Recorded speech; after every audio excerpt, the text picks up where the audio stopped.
तो ईशा देखिए, सरकार गठन के बाद पहला विधानसभा का सत्र आज बुलाया गया है और तमाम नवनिर्वाचित विधायकों को आज शपथ ग्रहण कराई जाएगी।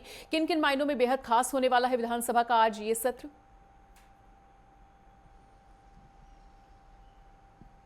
बिल्कुल, देखिए इस वक्त हम विधानसभा के बाहर ही मौजूद हैं। सबसे पहले यहाँ पर जिस तरीके से सुरक्षा के इंतजामात किए गए हैं उसकी तस्वीरें आपको दिखा देते हैं। कड़े सुरक्षा के प्रबंध यहाँ पर किए गए हैं।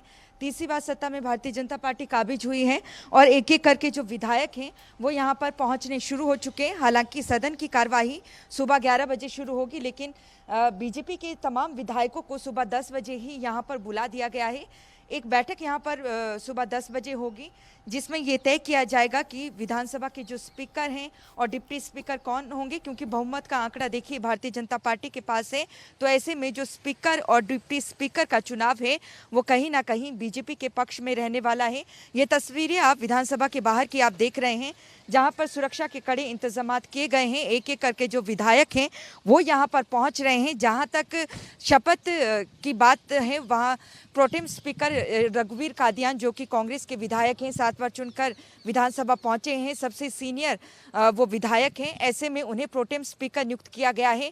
वो सभी विधायकों को आज शपथ दिलाएंगे जितने भी नवनियुक्त विधायक हैं, और उसके बाद जब जो विधायक हैं जो शपथ ले लेंगे उसके बाद एक नाम प्रस्तावित किया जाएगा डिप्टी स्पीकर के लिए, और उसके बाद स्पीकर के लिए। स्पीकर के चुनाव के बाद डिप्टी स्पीकर का चुनाव भी आज हो जाएगा। तो कुल मिलाकर कह सकते हैं कि सदन की कार्यवाही 11 बजे शुरू होगी, लेकिन बीजेपी के जो तमाम विधायक हैं वो विधानसभा पहुंचने शुरू हो चुके हैं। 10 बजे बीजेपी की अहम बैठक विधानसभा परिसर में होगी और वहां पर एक रणनीति तय की जाएगी कि स्पीकर के नाम पर किसका नाम आगे किया जाएगा, और उसके बाद डिप्टी स्पीकर का चुनाव ये होने वाला है। क्योंकि देखिए दीपावली है वीरवार को, तो ऐसे में जो विधानसभा का सत्र है फिलहाल 1 दिवसीय बुलाया गया है, और इसके बाद दीपावली जब खत्म होगी उसके बाद दोबारा से नवंबर में विधानसभा का सत्र हरियाणा की नायब सैनी सरकार एक बार फिर से बुला सकती है। जी बिल्कुल ईशा, ये भी जानना चाहेंगे कि स्पीकर और डिप्टी स्पीकर के नाम पर किसके नाम की चर्चा चल रही है? कौन रेस में आगे नजर आ रहा है, क्या लगता है आपको?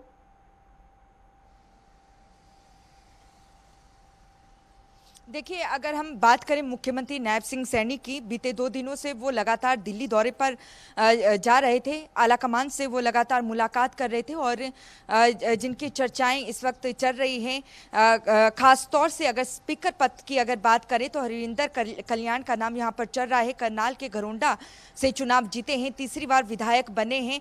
तो ऐसे में करनाल सीट की अगर बात करें तो करनाल में जो 5 विधानसभा हल्के आते हैं उनमें से किसी को भी मंत्री पद में नहीं लिया गया है, क्योंकि पांचों की पांचों सीटें करनाल से जीती है भारतीय जनता पार्टी। और करनाल को सीएम सिटी के नाम से जाना जाता था 2014 के बाद, क्योंकि मनोहर लाल खट्टर करनाल से ही चुनाव लड़ते रहे हैं, लेकिन 2019 में चुनाव करनाल से जरूर लड़े थे। उसके बाद लोकसभा चुनाव के दौरान उन्हें मुख्यमंत्री पद से हटाया गया। नायब सिंह सैनी को उपचुनाव करनाल से ही लड़ाया गया, और करनाल में जो हाल ही में विधानसभा चुनाव हुए हैं, पांचों की पांचों सीटें जो विधानसभा हल्के हैं वो बीजेपी के खाते में गई हैं। इसलिए कयास बिल्कुल लगाए जा रहे हैं कि हरविंदर कल्याण को स्पीकर बनाया जा सकता है। फिलहाल वो रेस में सबसे आगे हैं। दूसरा नाम अगर किसी का है तो बल्लभगढ़ से जो चुनाव जीते हैं मूलचंद शर्मा, तीसरी बार चुनाव जीते हैं, ब्राह्मण चेहरा हैं, और लगातार उनकी तरफ से भी कोशिश की जा रही है कि स्पीकर पद उन्हें दिया जाए।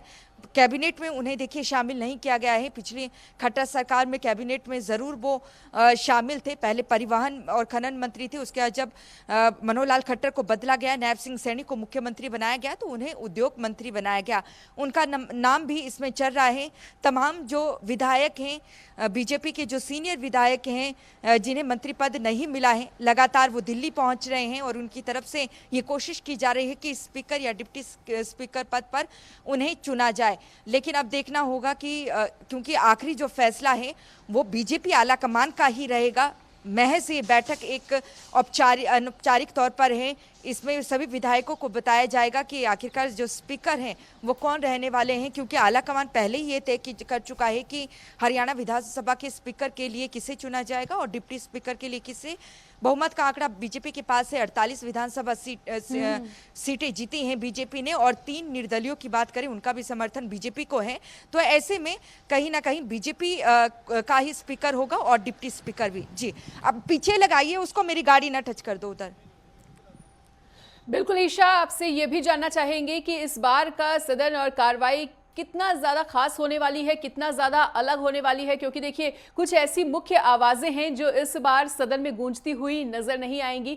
चाहे जेपी दलाल की बात कर ले, चाहे कंवरलाल गुर्जर की बात कर ले, और चाहे पूर्व डिप्टी स्पीकर की और पूर्व डिप्टी सीएम की बात कर ले और पूर्व सीएम की बात कर ले, तो देखिए ये एक ऐसी मुख्य आवाजें हुआ करती थी, कुछ ऐसी आवाजें गूंजती हुई नजर आती थी जो सदन की कार्यवाही को बेहद खास बनाती थी। तो ऐसे में कितना ज्यादा अलग होने वाला है विधानसभा का ये पहला सत्र?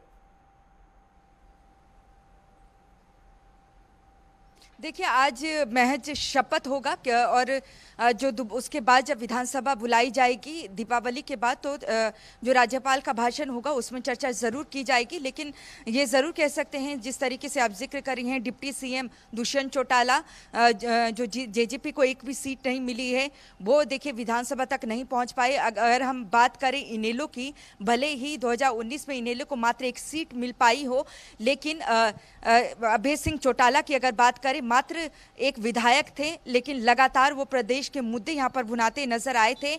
अब ऐसे में उनके जो बेटे हैं वो ज़रूर जीते हैं, उनके जो भाई हैं वो ज़रूर जीते हैं, लेकिन अभय चौटाला भी इस विधानसभा में नज़र नहीं आएंगे। मनोहर लाल खट्टर की बात करें, केंद्रीय मंत्री अब बन चुके हैं, वो भी इस बैठक में नहीं रहेंगे। लेकिन आज जो गौर करने वाली बात रहेगी वो ये रहेगी कि जो कांग्रेस के विधायक यहाँ पर पहुंचने वाले हैं, क्योंकि अभी तक जो प्रस्ताव भी पारित किया गया था कांग्रेस की विधायक दल की बैठक में, उसमें यही प्रस्ताव पारित किया गया था कि आलाकमान ये तय करेगा विधायक दल का नेता कौन होगा, लीडर ऑफ ऑपोजिशन किसे बनाया जाएगा।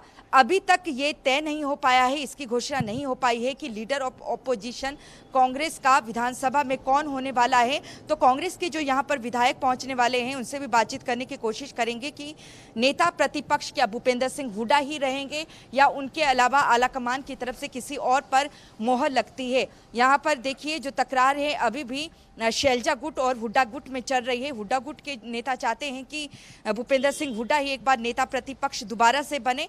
वहीं शैलजा गुट की अगर बात करें तो उनके गुट के जो विधायक हैं वो चाहते हैं कि वो नेता प्रतिपक्ष की कमान उनके हाथ में आए। तो देखना होगा जब विधानसभा की कार्रवाई शुरू होगी कि आज नेता प्रतिपक्ष के तौर पर किसे आगे रखती है कांग्रेस। जी ठीक है ईशा, तो तमाम जानकारी को साझा करने के लिए आपका बहुत बहुत शुक्रिया।